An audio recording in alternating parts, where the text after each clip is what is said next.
आदर्श रामलीला समिति बोरीवली में सालों से यहाँ के जो प्रमुख रामजस जी हैं, रामजस जी उपाध्याय जी, श्रीकांत पांडे जी, ब्रह्मदेव तिवारी जी और उनकी पूरी टीम द्वारा भव्य और दिव्य तरीके से, एकदम सात्विक तरीके से सालों से किया जा रहा है। और अब उसी परंपरा को बाबूजी नहीं है रामजस जी, उनके सुपुत्र राम कृपाल उपाध्याय जी लगातार अपनी पूरी टीम के साथ में जो मर्यादा पुरुषोत्तम राम का संस्कार है, जो संस्कृति और देश के प्रति, लोगों के प्रति जो समर्पण था, जो मर्यादा का संदेश प्रभु रामचंद्र जी ने दिए, वो यहाँ पर आदर्श रामलीला समिति द्वारा लोगों के बीच में लेकर के जाया जा रहा है। बच्चों में नए संस्कार डेवलप किया जा रहा है। जब बच्चे संस्कारित होंगे तो हमारा भारत संस्कारित होगा, वो यहाँ पर देने का काम हो रहा है। उसके लिए मैं राम कृपाल जी और उनकी पूरी टीम को और आदर्श रामलीला समिति बोरीवली के सभी पदाधिकारियों का आभार व्यक्त करता हूं, अभिनंदन करता हूं। बीजेपी एक पार्टी ऐसी जो हिंदुत्व को लेकर आगे चलती है, उसी कड़ी में अगर हम बात करें रामलीला की, उत्तर मुंबई की एक पहले ऐसी रामलीला होती थी उत्तर मुंबई में, जहां की मुंबई के सारे नेता, सारे पक्ष के नेता यहाँ आते हैं और एक हिंदुत्व की बात करके जाते हैं। देखिए, जो रामलीला है करीब आज से 800-900 साल पहले सबसे पहले गोस्वामी तुलसीदास जी ने किया था, और तब से लेकर के आज तक जहाँ कहीं पे भी हिंदी भाषी समाज गया, वो मर्यादा पुरुषोत्तम राम की जो लीला है, रामलीला के माध्यम से, चाहे देश में हो, चाहे प्रदेश में हो, चाहे विदेश में हो, उसने भगवान राम की लीला के माध्यम से अपने संस्कार और अपनी संस्कृति को जीवित रखने का प्रयास किया। इसमें राजनीति कहीं से भी नहीं आती, चाहे कोई किसी भी पार्टी का हो, किसी भी भाषा का हो, किसी भी समाज का हो, लेकिन जो राम है, मेरे राम, वो जीवन शैली है, पूरे भारत की जीवन शैली है। कश्मीर से कन्याकुमारी तक कहीं पे भी अगर कोई सवेरे उठता है, एक दूसरे को मिलता है, तो राम राम बोलता है। और उस राम, मर्यादा पुरुषोत्तम राम की लीला हो रही है, तो उसमें जाति पात, भाषा, प्रांत और पार्टी कहीं भी नहीं आती है। सर, इसी मुंबई की धरती से कल पंडित धीरेन्द्र शास्त्री ने सिद्धिविनायक में दर्शन किया, हिंदू राष्ट्र की उन्होंने वहाँ से ललकार भी कहा और कहा हमें बीजेपी के साथ हमें चाहिए। देखिए, हिंदू राष्ट्र ये हर हिंदू का सपना है, और हिंदू राष्ट्र, हिंदुस्तान में हिंदू राष्ट्र नहीं होगा तो जो हिंदू है, भारत का हिंदू या हिंदुस्तान का हिंदू, जिसके नाम पर हिंदुस्तान पड़ा हुआ, हिंदुओं का स्थान, मतलब हिंद महासागर से लेकर के सिंधु नदी तक रहने वाले सभी, किसी भी जाति, किसी भी धर्म के, किसी भी भाषा को जीने वाली संस्कृति को, जीवन पद्धति को, सभी लोग हिंदू है। अगर यहाँ के लोग, अगर यहाँ हिंदुस्तान नहीं बनेगा, हिंदू राष्ट्र नहीं बनेगा, तो कहाँ बनेगा? चाइना में बनेगा, पाकिस्तान में बनेगा, अफगानिस्तान में बनेगा।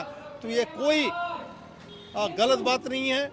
हर हिंदू भाई और हर हिंदुस्तान का नागरिक यहाँ पे हिंदू राष्ट्र होना चाहिए, ये उसके दिल की भावना है और वो उससे कहीं ना कहीं कनेक्ट करता है।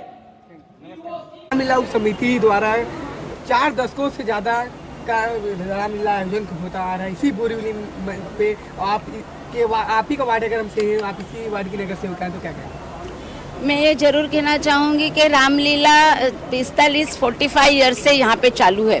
जब ये मैदान को महानगर पालिका का ये गार्डन मैदान है और रामलीला ये कहा जाता था का रामलीला मैदान, क्योंकि यहाँ ज़्यादा से ज़्यादा रामलीला ही सालों साल हो रही है, परंतु इसका नाम नहीं दिया गया था।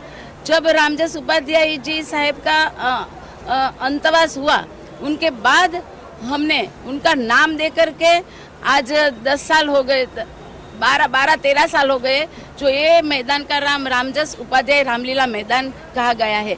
ये संस्कृति को बढ़ाने वाला जो यहाँ पे कार्य हो रहा है, उपाध्याय फैमिली और पूरे उत्तर प्रदेश यहाँ पे जो रह रहे हैं उसके सभी की ओर से जो कार्य हो रहा है, जो संस्कृति को बढ़ाने के लिए, हमारी आने वाली पीढ़ी को समझाने के लिए कि क्या हमारा धर्म है, क्या हमारा संस्कार है, और ये यहाँ पे बखूबी से जो मथुरा वृंदावन से आए हुए सभी लोग बहुत सुंदर, ये इनका कार्ड भी आज मेरे पास है, तो बहुत ही बेखूबी से ये कार्य हो रहा है। और मैं बहुत बहुत धन्य अपने आप को कहूँगी कि हमारे क्षेत्र में इतना सुंदर सांस्कृतिक कार्यक्रम, धार्मिक कार्यक्रम हो रहा है। जय श्री राम। जय सिया राम। फोटो नहीं आ रही ना, फोटो है ही नहीं ना, ये वीडियो है ना, आ जाइए हाँ चला। जय श्री राम बोलो। 4 दशकों से ज्यादा का समय हो गया है इस मैदान पे रामलीला का आयोजन होता आ रहा है, और खासकर इस बुरुली की बात करें तो उत्तर भारत यहाँ जा रहे हैं और भारी संख्या में लोग आके इस रामलीला देख रहे, क्या कहेंगे? यही कहना चाहती हूँ कि यहाँ पर आज से नहीं 43 वर्षों से हो रहा है और सब लोग यहाँ पर काफ़ी इकट्ठा होते हैं। यहाँ पर पहले बाबूजी रामजस उपाध्याय के मार्गदर्शन में रामलीला होता था, अब उनके सुपुत्र एडवोकेट रामकृपाल उपाध्याय के मार्गदर्शन में हो रहा है। और भैया देखते हैं कि यहाँ पर हर एक चीज़ का व्यवस्था होता है, चाहे मंचन हो, चाहे यहाँ के अतिथियों का हो, चाहे बैठने का हो, चाहे कार्यालय का हो। अभी आप इस साल देख ही रहे हो कि इतना अच्छा मंडप बना हुआ है, इतना अच्छा नीचे की व्यवस्था की गई है, तो कौन नहीं आएगा? पहले ये बताइए। उन्होंने हर एक चीज़ का व्यवस्था किया है और यहाँ पर मतलब रामलीला जो है हमें रामायण सिखाता है, प्रेम, भक्ति, विश्वास और त्याग की भावना सिखाता है। एक हाँ उनको बोलती थी। रामायण प्रेम, भक्ति, विश्वास और त्याग की भावना सिखाता है। और राम और रावण का युद्ध भी हमें सिखाता है, बुराई पर अच्छाई की जीत होती है। हमें बच्चों को प्रोत्साहित करना चाहिए कि यहाँ पर आके देखें, ताकि वो महत्वपूर्ण संदेशों को सीखें और एक बेहतर इंसान बन सके। और मैं सबसे जासी रामकृपाल भैया का आभार व्यक्त करना चाहूँगी कि वो बड़ों की परंपराओं को लेके चल रहे हैं और उनके पीछे मैं और भी बोलूँगा, किसी का सबके साथ लेके चल रहे हैं, बट और एक जन का बहुत हाथ है कि उनकी धर्मपत्नी रुचि उपाध्याय का भी हाथ है कि जो कि उनको हर एक विपरीत परिस्थितियों में भी निकाल कर उनका साथ दिया और ये मंचन के लिए जोड़ा, और आज उसी का फल है कि हम लोग ये रामलीला देख पा रहे हैं। तो ये जो बोलते हैं ना कि जो त्याग की भावना करता है और अपना हक छोड़ देता है, वहाँ से रामायण शुरू होता है। तो वही है कि यहाँ पर रामायण हमें देखने के लिए मिल रहा है। हम भैया का शुक्रगुजार है, उनके साथ अपनी बहन रुचि उपाध्याय का भी शुक्रगुजार है और बाकी सभी साथियों के भी शुक्रगुजार है और यहाँ के देखने वाले दर्शकों के भी शुक्रगुजार है जो कि यहाँ इकट्ठा हो रहे हैं। और मैं हमारे जो रुचि उपाध्याय यहाँ हमारे उत्तर भारतीय परिवार की उपाध्यक्ष भी है, उनको भी मैं आभार व्यक्त करना चाहती हूँ। और हमारा उत्तर भारतीय परिवार भैया के साथ है, हम लोग साथ हैं, हम लोग सब एक साथ आ जाते हैं इस मंचन को जोड़ने के लिए। और हम लोग ऐसे ही जोड़ते रहेंगे, हम लोग ऐसे ही आते रहेंगे, भैया का साथ देते रहेंगे और ऐसे चलता रहे। हमारा यही विश्वास है कि ये कार्यक्रम ऐसे ही चलते रहे, क्योंकि हमारी नई पीढ़ियों को इसकी बहुत ज़रूरत है, जो कि आजकल मोबाइल, लैपटॉप, इंस्टाग्राम इस पे सब चल रही है, तो उनको भी इसमें जोड़ना चाहिए ताकि वो अच्छा इंसान बन सके। बस यही कहना चाहूँगी। जय श्री राम। जोर से आप बोलिए अब।